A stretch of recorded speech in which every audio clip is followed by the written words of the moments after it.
proves we can't ever really know what's going on.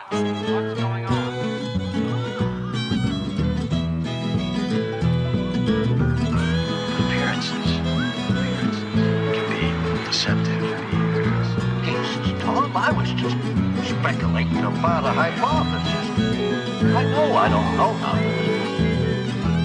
Uncertainty. That is appropriate for matters in this world.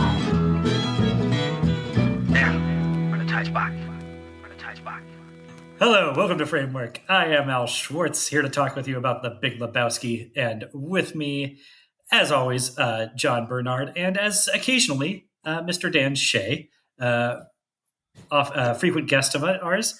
We've got a lot to talk about today, guys, so I want you to let's start by, I would like to hear you guys try and tell me succinctly what you think the Big Lebowski is about. And I can go first to give you a little moment to compose yourselves. I think that the Big Lebowski is about the distinction between sort of stoicism and nihilism, and about different forms of masculinity. And I don't really know what it has to actually say about those different forms of masculinity, but they're there, and there's a lot of like imagery and dialogue curly cues that have to do with what it means to be a man, and of course to have your Johnson on or off. But Dan, you've told me before that you think The Big Lebowski is probably your favorite movie. But what's it actually about? Yes, it is my favorite movie. It's right in the number one spot in my top 4 on Letterboxd, and has been there even before Letterboxd existed. So I think the nihilism. I think it's about nihilism because I think it's a movie where all sorts of things happen. All sorts of things cause other things to happen. But at the end, did anyone achieve anything? Did anything really happen? I mean, things happen, but I think it's a movie you can kind of go through and look at each individual piece that causes the next thing to happen and say, well, that might have happened anyway. And were these people even a part? If you take the dude out of the equation, does everything still happen? Does the world continue to spin without you? Well, yeah, that, we're 2.5 minutes into this, so it's about time we discuss the ending of the film. And one of the things that comes out at the ending is she didn't even fake kidnap herself. Even the fake kidnapping that they thought they had unraveled earlier didn't actually happen. Yeah. John, what do you think? What's the Big Lebowski all about? It's a homosexual revenge fantasy. Oh, okay. We're getting to the Jesus somehow now? I don't know. No. It's not that. I don't know what this is about. It's a hangout film. It's an opportunity to spend time with characters. Yes, it's a Raymond Chandler riff. As to what it thematically is about, sure. Yeah, there's some stuff about manhood in there. This is, I don't know. It's about Los Angeles in the 90s. It's about smoking joints. It's about our sort of distant relationship with the Iraq War. It's about all these things and none of these things. It's, it's one of the most undefinable films I can think of, to be honest. I don't know. The LA-ness is something that's interesting, though. Is there a better LA movie than this? I was thinking about that. Thinking about it as we go. What are the top? And for me, obviously I've already said this is my favorite movie, so it's hard for me to put another movie. But even if you're just looking at movies that represent LA, this feels heck, half the characters, or at least one majorly, is based off Hollywood figures. They all are kind of based on actual LA hangabouts and, NAR presidents. And you're seeing LA is the most overexposed city in the world as far as film goes, just because, it's the heart of film production. And so a lot of movies get set there by default, but in terms of movies that are actually about LA, this is about LA locals. This is about the townies. It's not, I suppose Jackie Treehorn is in the entertainment industry in some sense. But this is, I think we talked a fair amount about this when we did Collateral, way back when. That's another great LA movie, I think. It's not an LA movie for tourists. It's an LA movie for lifers, is what it feels like to me. Yeah, he never goes to the tar pits or anything like that. It's not a travelogue of LA. It feels like kind of living in the off the beaten path in LA. You have a relationship with driving to Pasadena in this movie. And you know where the different In-N-Out burgers are. Yeah. Mm-hmm. Yeah. And I don't know. I think the weed is part of that too, probably. It's sort of low key an LA movie. That's like the sixth thing this is, on the list. And so it's so hard to be like, well, it's definitive in that way because it's definitive in no ways. I mean, one of the least definitive characters ever. It's malleable. Yeah. That's what's strange that the cult is built up around this, and it is now one of their most lauded movies ever because it is so deliberately low, like smaller scale. It's deliberately unimportant in a way that, obviously it got no love from the Oscars because it doesn't have, man, that's it's eschewing everything important it might be saying or brushing up against. But and I just watched the Ebert, the Siskel and Ebert review of it right before this to see like how Siskel hated it. Ebert gave it 3 stars, but he trashed this movie. He was like, I didn't care about the dude. There's no heart to that character. There's all this. And then Ebert gave it 3 stars, eventually moved it up to 4 stars in 2010, as he's wont to do. But I was like, I guess I wasn't as surprised about that because I didn't know. I was 13 when I saw this movie. So for me, I was like, this is the greatest thing that's ever existed. I can't believe movies can be like this. But a seasoned film critic is going to come from a different angle on that. But I was a teenager when I saw it first too, and I think I liked it pretty well right away, but it still had room to grow.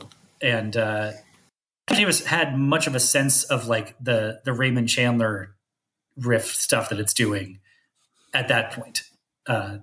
Or yet, have we absorbed enough like noir tropes by osmosis that still the parody aspects made some sense to us? I can't even like remember now how I thought of it then. I don't think it did. I think even the LA, going back a second to like the Los Angeles element of it, I had never been to LA. I didn't know anything about LA watching it. So it didn't even strike me as an LA movie until growing up. Like for me, it was like an alien planet. Like, oh, this is like, these are people on like this alien planet that's nothing like my experience because I'm living in the suburbs of Chicago. And then even Chicago is a very different world. And then I visited Los Angeles a few times and was like, oh, this is an alien planet. Like this is like, at least for someone who's from, that's not shade to, I love Los Angeles, but it feels so different than any other big city in the US that it's like, oh, it does have this really unique feel to it because of it being so spread out, because of it being so, like no one's ever on public transportation in Big Lebowski, and that to me at the time was like, oh, that's weird. How people are just driving around. And then you watch Swingers too. And it's like, you guys are just driving from bar to bar. That doesn't make any sense. Yeah. That's just, the other thing is that the Big Lebowski presents it is it's a city where nobody works. Right. Nobody from the, I guess Walter, we see he has his own security company, but doesn't seem highly committed to that work. There's no indication of what Donnie or that Jesus does. Even the Big Lebowski himself is professing, this work hard bootstraps mentality, but it's revealed he doesn't really work either. I guess Brandt has a job, just maintaining the facade, but Bunny doesn't. Maud does painting and laughs hysterically on the phone with weird visual artists. I mean, that kind of stuff really struck me this time through. At this point in adulthood for me, I'm just like, man, where do they all get their money? How are they paying for rent? The trivia I read indicated that there had been an indication that the dude lived off like family money from having somebody in his family invented the Rubik's Cube. Which is a thing they omitted from the film. I think it's better if there is no indication that the dude exists sort of on the margins or almost outside of capitalism entirely. But there is also something sort of thematically appropriate, though, I think, about the Rubik's Cube being a toy that is just complete. It's about jumbling up patterns, and then the point of it is you unravel the patterns and put them all in order. You solve the case of the Rubik's Cube there. And once everything's in order, there is no prize and nothing happens, which is kind of what the plot of this movie is. And that brings you to the plot of this movie. This is what I think we should do for this. So how many times would you guys say you've seen this movie? Guess. Triple digits. Easily. I honestly, I'm going to be honest. I didn't even rewatch. I rewatched some scenes and read some things before this. I usually rewatch the movie like right before we do it. And I was like, this is ingrained in my brain. This has been like my throw on movie in the background, throw on with friends, like you said, John, the Hangout movie. So Yeah. I would say triple digits easily. That's why you don't have to watch in its entirety because you can just hit play in your head at any time. I'm familiar with that. But I mean, I would say I've seen it in its entirety 12 or 15 times at least, and bits and pieces so much more. Like, so it's fair to say we've combined seen this easily 50 times. I'm right up there, man. Yeah, I don't know, 30 to 50, somewhere in there. It's, Oh my God. Okay, so I had a period where it was like, yeah, this movie over and over and over again. Okay, so in aggregate, we'll say we've seen it 100 times. And now Sure. the challenge is, I think we should go around and try and actually recite the plot of this movie as we go. So I'll do the first scene, and when that's over, we'll see if John can say what happens next. Okay. Okay, so we come on with a tumbleweed and the Sam Elliott narration describing the dude as the tumbleweed sort of, I suppose, represents the dude aimlessly rolling through the streets of Los Angeles. And he explains that the dude is possibly the laziest man in Los Angeles County, which puts him high in the running for laziest worldwide. But for his time and place, he is the man. And trails off, of course, as the strangers want to do, because it's some of the best voiceover work in voiceover narration in film history. So also we are introduced to the dude. He's buying half and half at the store and writing a check for 60 odd cents to pay for it. One of the best character introductions in film cinema history, I would say. This is, you know this guy so well within moments of meeting him. Sipping, he's just drinking the half and half. I mean, that says that's the Coen brothers. Like, I know you guys are doing all these, so like it's like their ability to introduce a wild amount of information in one tiny little thing. And it's like just having this guy standing there and sip out of the half and half in the aisle. That's a tremendous amount of information. Yeah. And his wardrobe. Yes. The clothes he's chosen to wear to the grocery store. Absolutely. Flip-flops. That's a call. I mean, what's great, yes, they can do that so visually. They're also great screenwriters in that, at least in the version of the script that I was able to dig up, which I'm not sure how authentic it is. But I've seen this line referenced by other articles. So I think this line is original. That basically their entire description of the dude in that scene is that he's wearing a house coat and flip-flops, and just says, a man whose bearing indicates that in him casualness runs deep. It's like, yes, we could spend 800 words describing everything about Jeff Bridges' bearing and look and all that, blah, blah, blah. And somehow they boiled it down to an essential clause that says it all without belaboring it. Yeah, that's neat. That's pretty cool. They're good writers, these guys. Should we just jump right in on Jeff Bridges as the dude? Well, he's going to be in every scene of this movie, so Sure. we'll be able to address as we go on. But I say, after the store, he hears the George Bush speech on the TV too, which is the sort of planting the first bit of dialogue that he will overhear and then repurpose for his own misuse later on. But then he goes home and is accosted by thugs who are there to get the money that is owed by the dude's wife, Bunny Lebowski. Except it's not the dude's wife. The dude is unmarried. It is somebody with the same name as him, Jeffrey Lebowski. And one of these thugs is Mark Pellegrino from Lost, of course. And the Chinese guy, he's not Chinese though, is he? He's Korean. Pees on the rug. I guess I never gave any thought to what his actual ethnicity was. There's confusion over it later. There's confusion over every single plot point in this movie, including the ethnicity of the quote-unquote Chinaman who pees on the rug. Mm-hmm. Not the preferred nomenclature. But what was the thing I never caught until this week? Had never caught what he says before he pees on the rug. Oh, it's the best. Yeah. Yes, it's the best. He says, "Ever thus to deadbeats, Lebowski." Yeah. That is the perfect dialogue, Coen brothers dialogue. It's kind of stupid and kind of smart at the same time, and it's goofy. And there's just somebody's taking their dick out too. It's puerile while being kind of elevated in a weird way too. Mm-hmm. Is the toilet full of milk? What's going on in the dude's apartment? Well, as they drag him in and throw him on there, yes, it's a creamer explodes as he hits the toilet. It's great. Obviously, you're not a golfer. He is very funny. They resist the urge to make him like full of really snappy dialogue. He managed to be his dialogue managed to be really funny and kind of clever without being snappy, because snappiness would not fit how deep the casualness runs in him. Yeah. I mean, even in that instant when he's like, does this place look like I'm married? The toilet seat's down. Yeah. Like or the toilet seat's up. Like that is such a like somebody else might want to put like a more like quippier kind of thing or something like that. But that's like his like animal brain. The only thing that differentiates a bachelor pad versus like living with a wife is whether the toilet seat are up and down. It has this like they're not trying to make him any smarter or anything like that. But and then he's kind of he mouths off to them. I mean, so I guess there's the first opportunity maybe to talk about masculinity in the dude and what an odd specimen of manhood he is. Because one of the things he doesn't know it yet, perhaps, but he's going to be occupying the role of the hard-boiled detective in this plot, right? And part of that role is that you get beat up by thugs a lot, and you have to take that beating stoically and sort of like remain high status even as you're being beaten on.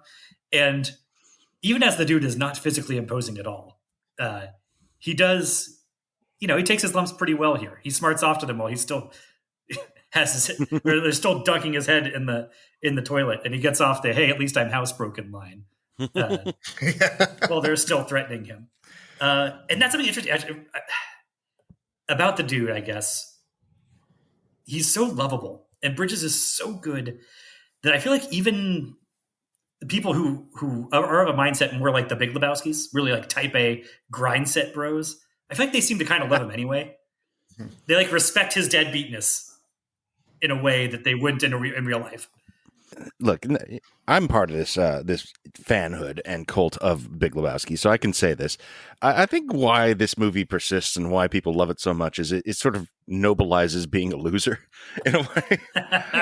It makes you feel okay about, not having anything or not succeeding and being lazy. It kind of finds the romance in that, as it were. And so that's that, I think, maybe more than any of his specific, religious sort of monk-like philosophy or whatever that people have convinced themselves is the appeal of the dude. I think it's just that he allows us to be our inner sloth selves a little bit and makes it look cool. It's an easy Halloween costume, as it were. While still caring about people. I think that's what, like, even hearing like Siskel say like, oh, there's no heart, but it's like throughout the thing, it's like he cares about that woman. They're going to kill that poor woman.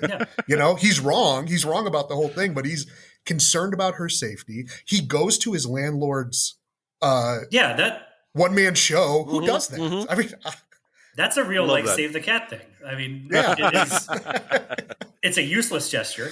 He doesn't, but it's something you would only. I mean, I guess you can make the argument he does it to stay on the landlord's good side since he's never paying rent on time. It's one way of looking at it. But you don't really get that sense because you can tell that he does not even realize he's behind on the rent when he agrees to that. Right? Yeah. But we're not to that scene yet. Mm-hmm. We peed on the rug, and where do we go from there, Dan? What do you think? For me, he pees on the rug, and I think we go straight to the bowling alley after that, right? Where he's describing the situation to our introduction to Walter, and Donnie. Donnie walks up. And another masterful montage, by the way. The opening credit montage in the bowling alley. Oh, yeah. Coen specialty. Yeah. With that guy, one of the greatest, like, I don't know that he has a line, but he's the Jesus's bowling partner. Liam. Or one of them. There's like, and then there's the guy who just looks like he looks like a Chicago cop, honestly. He looks like he was probably in Thief, but he just looks so much like a dude who would be at a bowling alley on a bowling league. The guy who does the little shimmy when he gets the strike. It's so good. Yeah. I was trying to watch that torso this time to see, is that Liam O'Brien, the Jesus's partner, who's I believe played by the guy who plays the captain in Deadwood. I think it is, right? Captain in Deadwood, really? Yeah, the guy who Dan, does the eye move on. Oh, that's him. Oh, I didn't even make that connection. I didn't realize that either. That's so cool. I love that. That's awesome. I should know better than to open the Deadwood can of worms with this particular group of gentlemen. Oh no, It was on my mind. Is John Hawkes playing Smokey? No, he's not. No. But it's close. Mm-hmm. And is it Bob from Twin Peaks? No, it's just they have the same hairdresser. But we're not smoking yet either, right? Okay, so right now we're just debriefing about the rug peeing incident, right? Yeah, and this early scene of Goodman, I'm just kind of like immediately clued in. Another character you get the sense of immediately. Just the back and forth of this initial sequence where we're hearing him and Donnie for the first time in action, with all the shut the fuck ups and the discursive discussion of the rug and rug peeing and the ethics of it and who's responsible and whether, Chinaman is the preferred nomenclature. All of this just rapid fire right out as they're bowling. I mean, I don't know.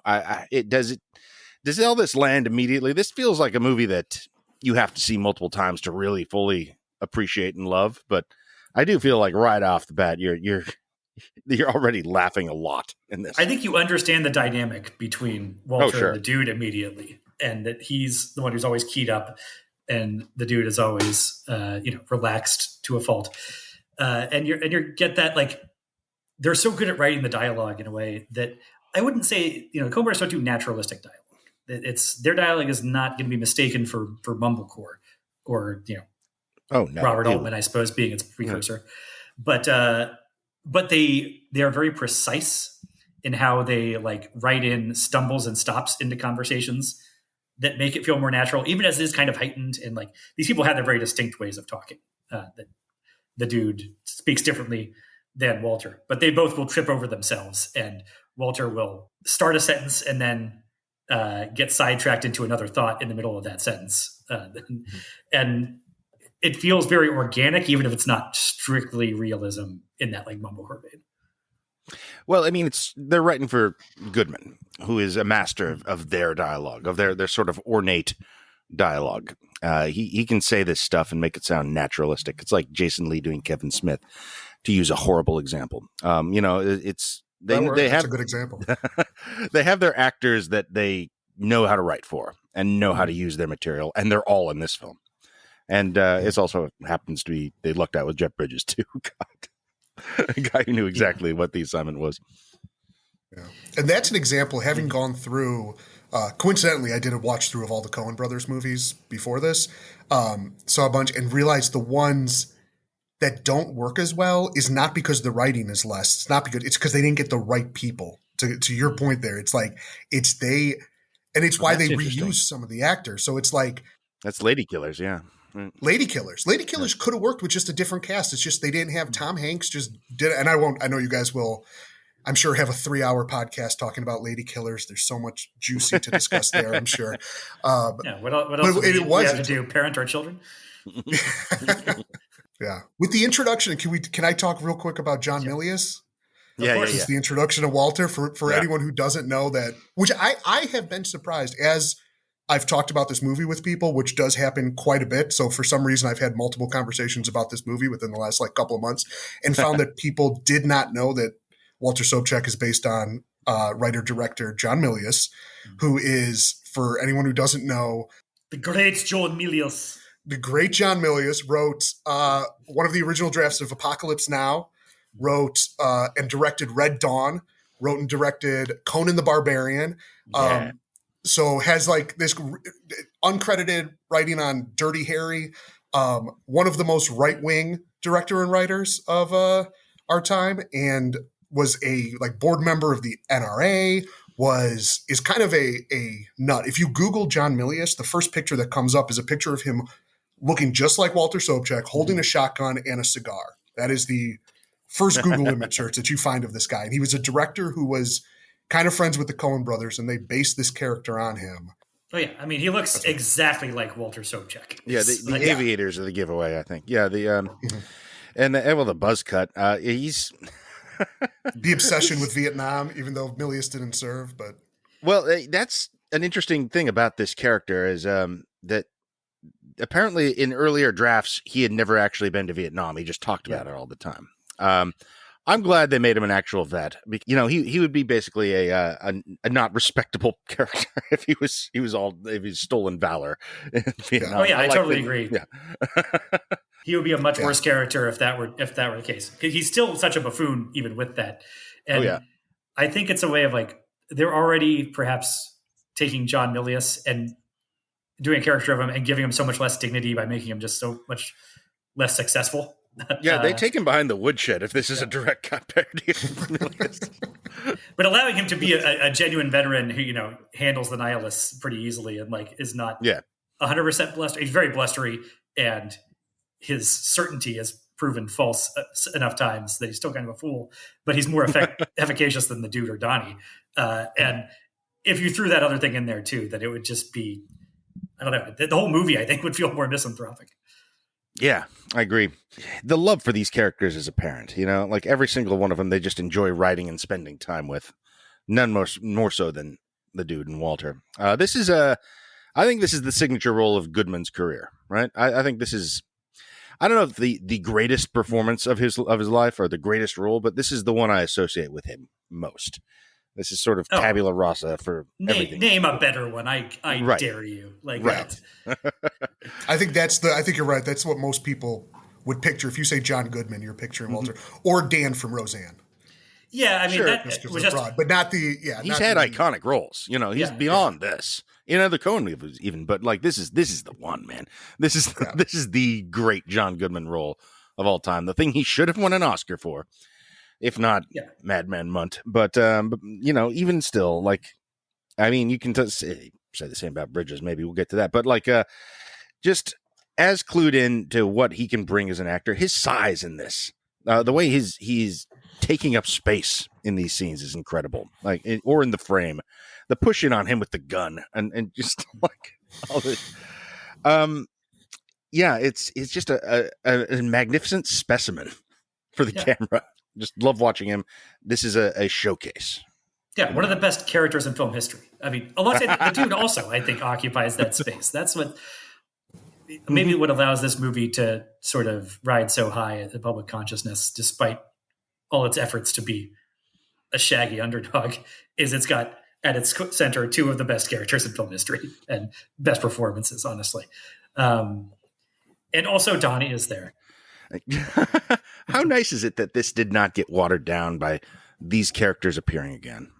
I think in retrospect, it's easy to say, thank God there was never a sequel. Thank God they didn't show up in anything else. They never played these guys again. I think Bridges played the character in like commercials a few times or something, but mostly it's just this. There's never been another version of these characters. Yeah, they did the Jesus movie. They of course allowed that to happen. That I pulled that up on streaming this week and saw like the trailer play on the menu and just went, no, I don't even want this. Yeah. Like, I'm glad that I don't see Goodman in there, but I don't want this. I watched a couple of old Philip Marlowe movies instead in the hopes that would give me some sort of, new perspective on the Big Lebowski. And it didn't really, but, yeah, but it does to like not knowing more about the characters. I'm so glad, because I saw the same thing you did, Al, about the Rubik's Cube. And I was like, I'm so glad they cut that out. Yeah. Because that would have been, it's a funny thing. And you had a great point about the Rubik's Cube representing kind of this movie. But like, I want to know as little as possible. Honestly, if I could cut one thing out of this movie, even his background, when he's telling, and I know we'll get to that in the scene, but talking about the Speed of Sound tour with Metallica. The Speed of Sound and stuff. And that always struck me as like, I remember like seeing that and being like, I wish I didn't even know that. I wish he would have just been completely only a part of this movie, because that gives him a little bit of like it opens up the door to his, and it's like, oh, well, if he was in the Seattle 7. Well, is he an unreliable narrator? Is he the Joker? Maybe he was lying for effect. I don't know. Oh, that's true. Yeah. Nah, probably. That's in my head now. He doesn't have that kind of deception in him. Yeah. Too much work to keep lies straight. It's true. Yeah. I don't know. Uninterested in impressing anybody. The backstory they provide him with it feels appropriate, though. He's not doing anything essential or it's something that changes his sort, like, it's where he would end up, is the feeling. Yeah. So before we leave that bowling alley scene, I think there's two things to discuss there. It's which are Donnie and the rug. The rug they establish in this scene really ties the room together, and I think that's the thing that probably it's for my pet hypothesis I'm trying to build up here about the Coen Brothers filmography and how it's all about uncertainty and things not adding up right, and the folly of humans trying to make sense of a world that's not designed to do that. The dude is offended by this because the rug is the thing that ties the room together. It's the plumbing of his universe. It's this gestalt, if I am using that word correctly, probably not, that makes sense of existence, or at least of the dude's existence. And so it's a search for meaning, the search to replace his rug or to restore order. Is it thematically what it is, right? I mean, like in real world terms, it's strictly feng shui, right? Yes, it's entirely. Yeah, and maybe that bullshit I said could be said about any mystery. It's the process of solving something. Like, but I don't know. If I figure out how to do video editing and put the video essay together, I'll put the pipes from Blood Simple and the rug from Big Lebowski side by side as the things that tie everything together. But it is an inessential object. It is a thing. It is completely like if he just got rid of the rug and that was the end of it.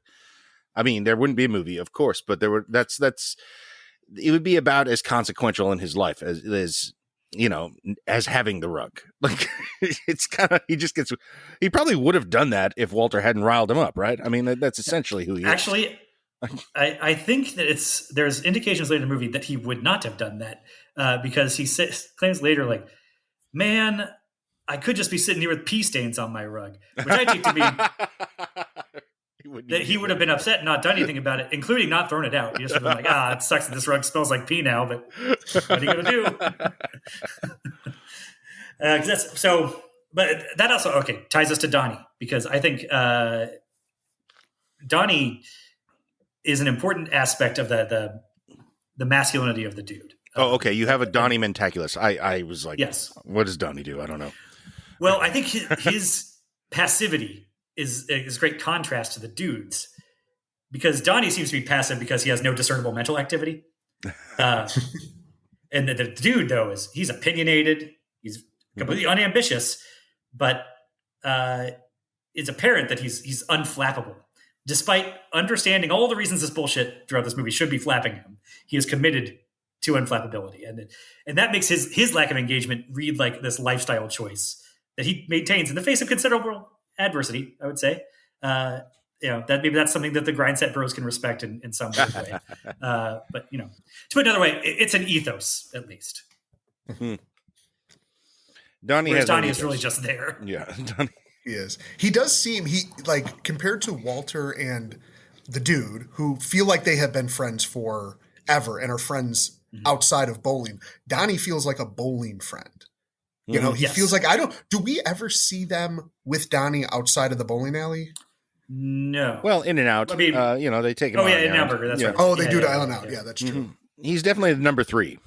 He's he's not getting the call to help with the ransom drop, for sure. Well, it does feel like the dude and Walter also are like friends almost despite themselves, that it's almost like they didn't even choose it. They are just placed together in some way, like the angel and demon and Good Omens almost, or neighbors. They're not neighbors, but they, that's why they're in each other's lives so much. Yeah. They just happen to be did they grow up next together? to each other.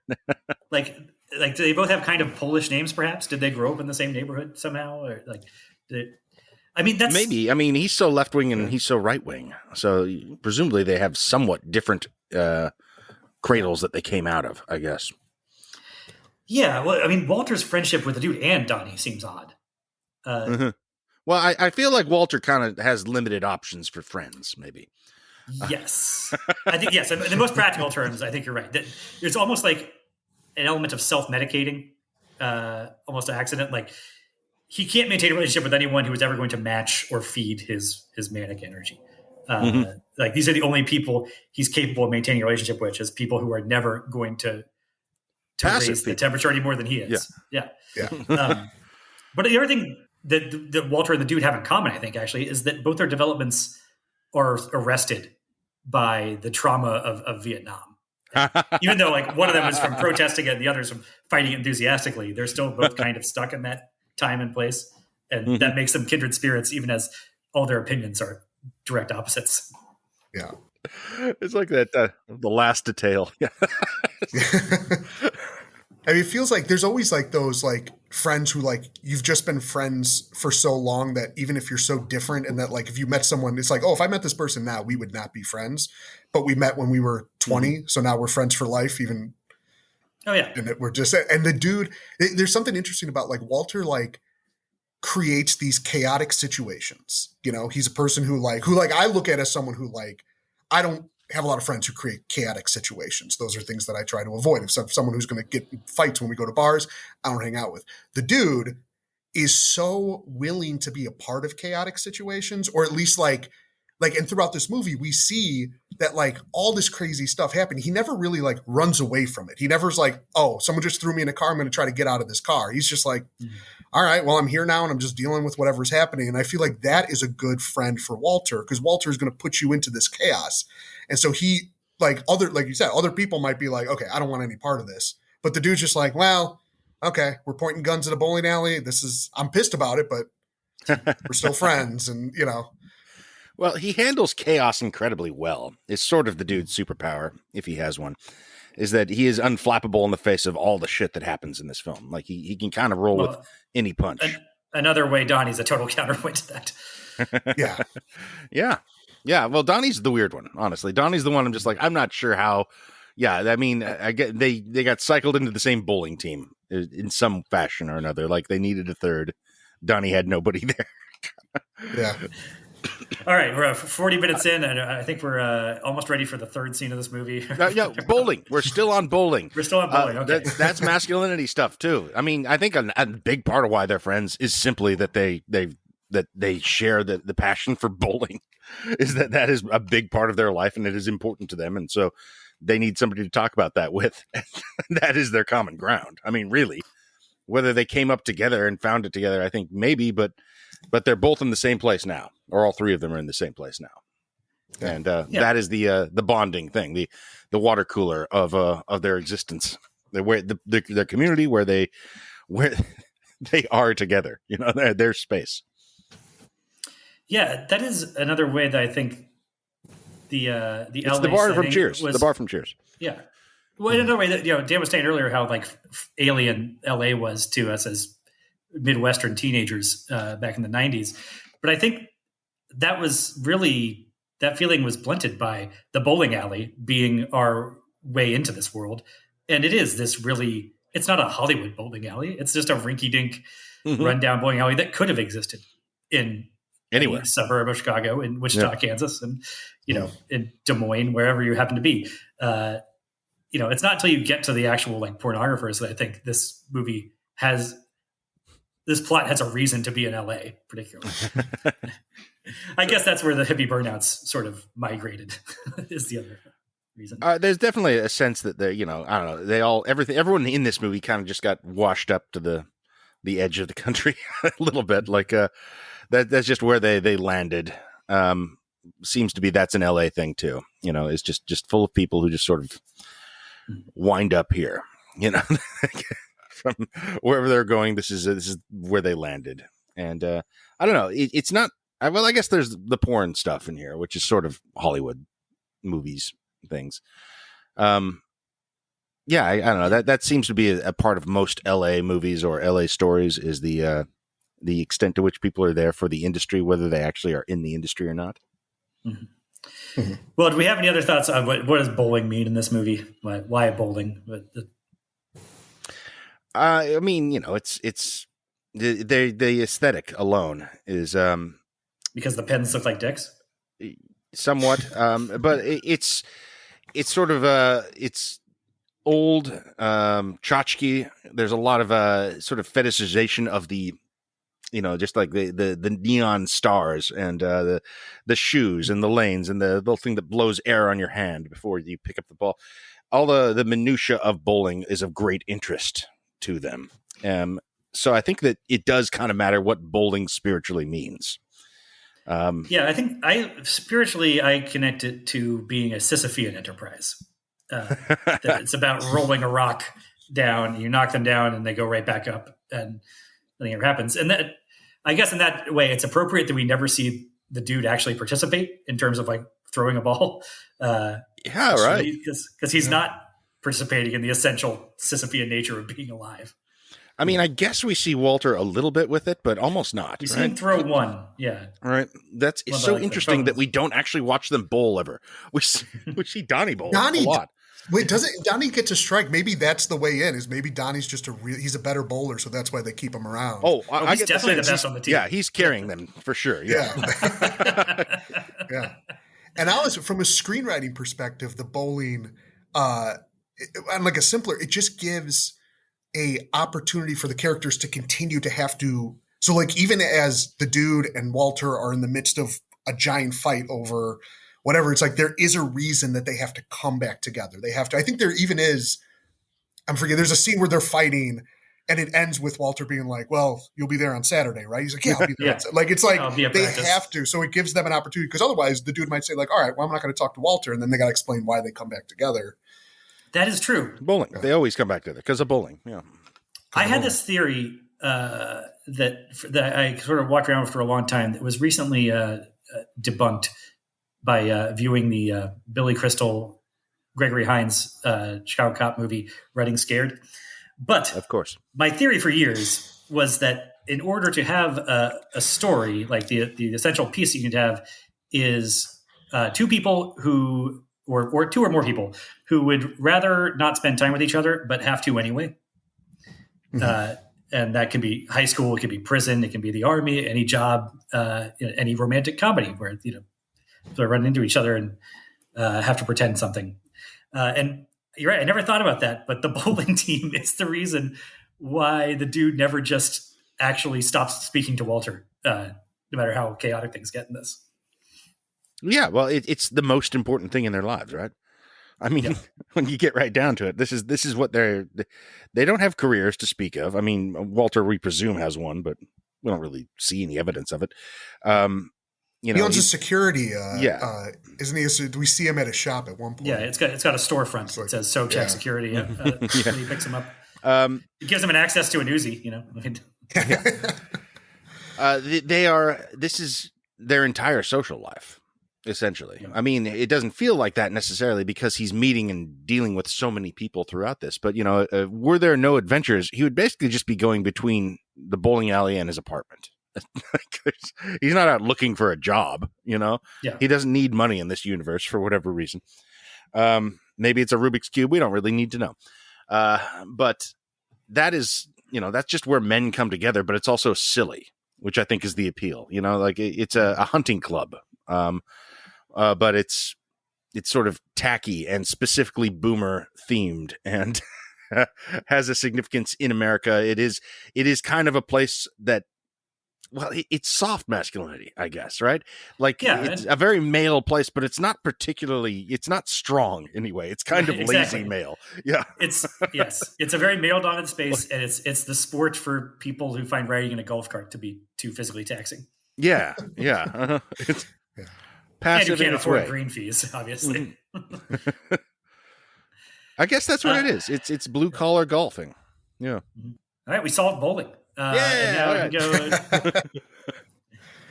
So Walter convinces the dude to go seek restitution for the peed upon rug from the Jeffrey Lebowski that the drug pissers were actually trying to find.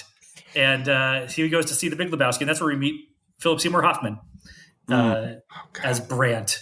Just an incredible minor character. And that guy could do anything, man. Yeah. What a great little performance. Also, here's another contrast to the dude's masculinity. Like, you think the dude is so passive and he's such a beta male or whatever. It's like, no. You've never seen anyone beta until you've seen Brandt. Like, he has raised obsequiousness to an art form. Like, he wants to. He's so nervous about making everything okay at all times that, like, he is obtrusively obsequious. He's trying not to be obtrusive. That's the last thing he wants to be. It's almost it's almost obsequiousness as a weapon. It's really something. This is like a Simpsons character or something like this. It's Smithers, yeah. Yes.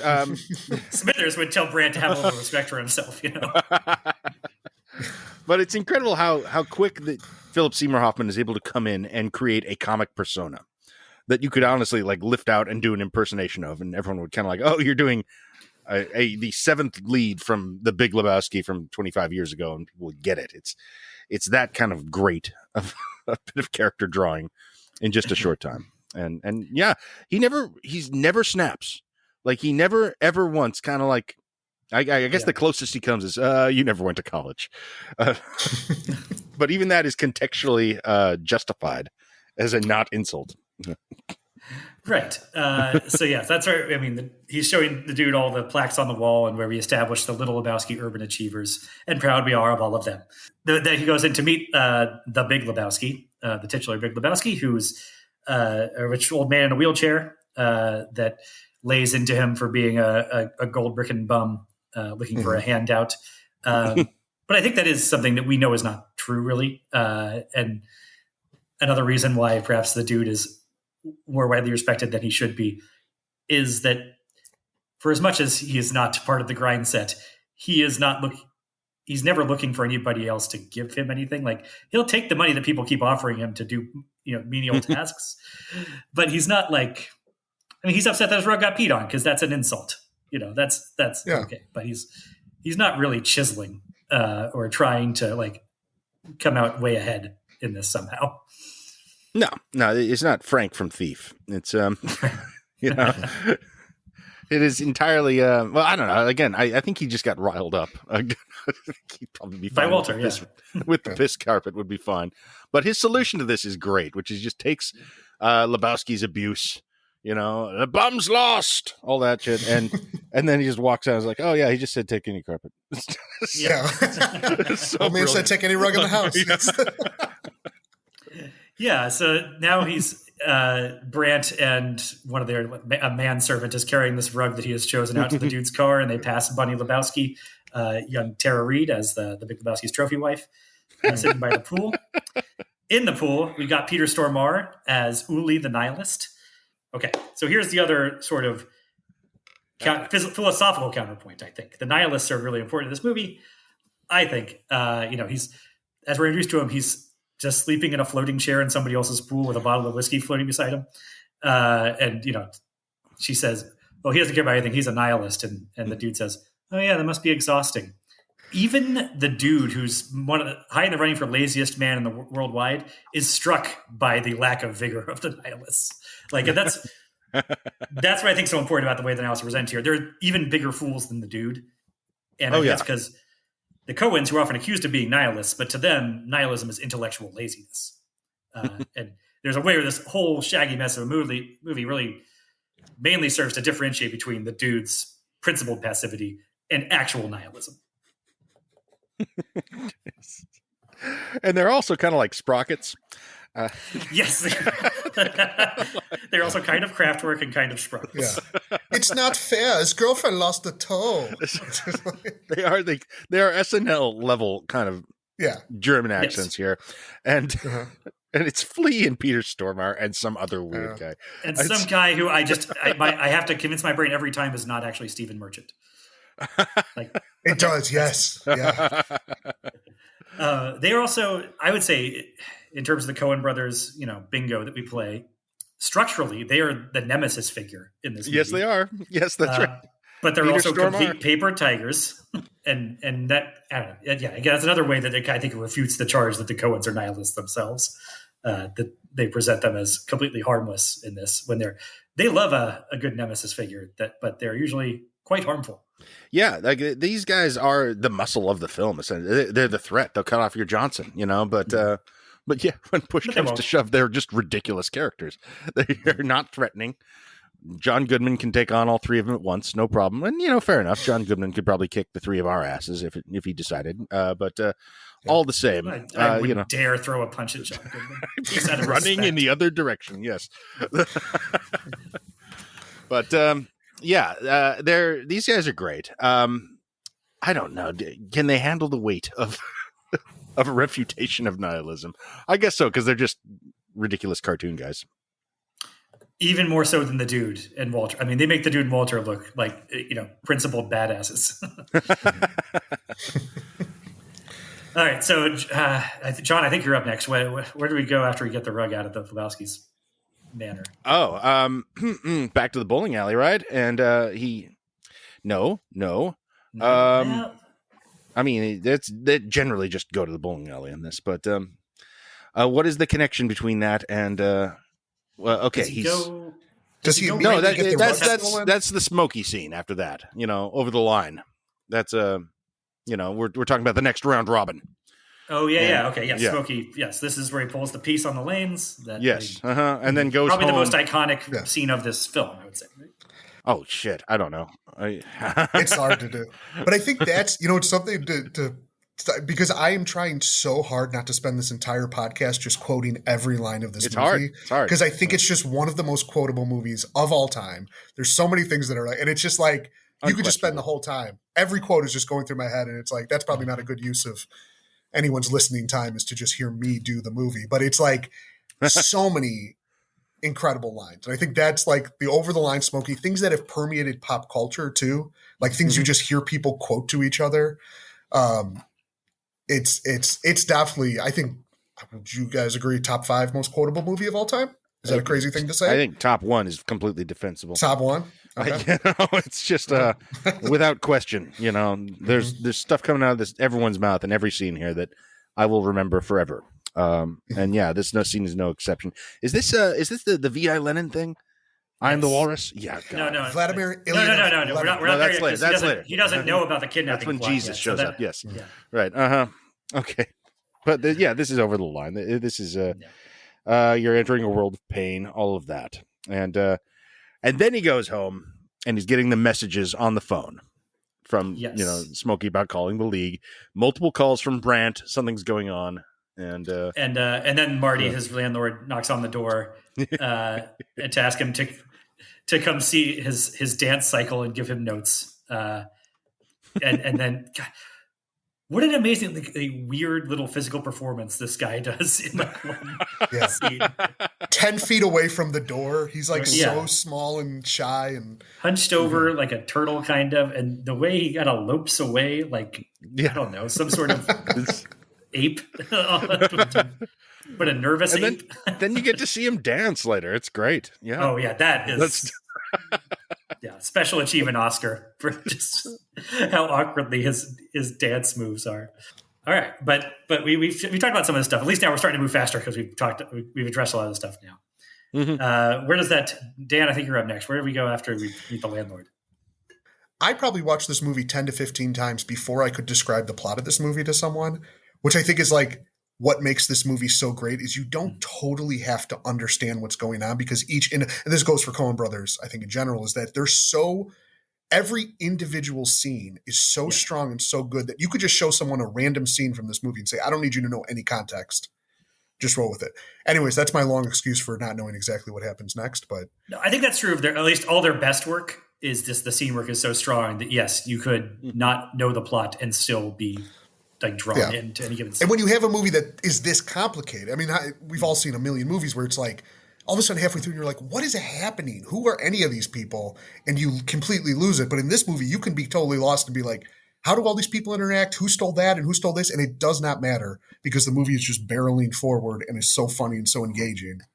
Well, and the dude is confused by it all too. He's our, and we're with him constantly. Yeah. He is our guy. And we're generally like half a step ahead of him at any given moment. Often, yes. Well, he's getting the calls from Brandt who says, I hope that you're not avoiding us because of the rug. It's not a problem, but we have an issue that we think you can help us with. So now he goes back to the Lebowski mansion again. And you get the incredible gag of, he's shown into Mr. Lebowski's in the seclusion in the West Wing. And he goes in there and there's opera blaring and as he stares into the fire tearfully. And the Magnificent Ambersons or something. It's incredible.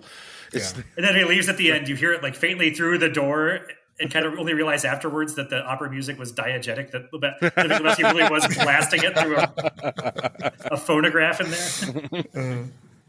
This is my favorite moment of David Huddleston's performance, by the way. Yes. The figure he's cutting here is so fucking like him and bridges together in the scene is comedy gold, man. The Yeah.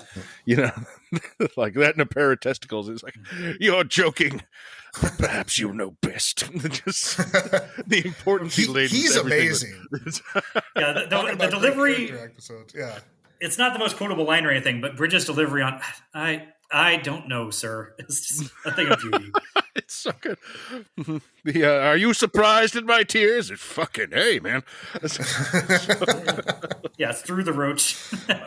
No, it's so unfair to David Huddleston's incredible performance here. How much of his screen time I just spend wishing he was Charles Durning, but he's still like perfect in this movie. Yeah, or thinking those two actors are two people who I have to look up every single time. Me and Meg have done this where we've been watching a movie and she's like, "Is that the guy from The Big Lebowski?" It's like, it might be, or it's the other.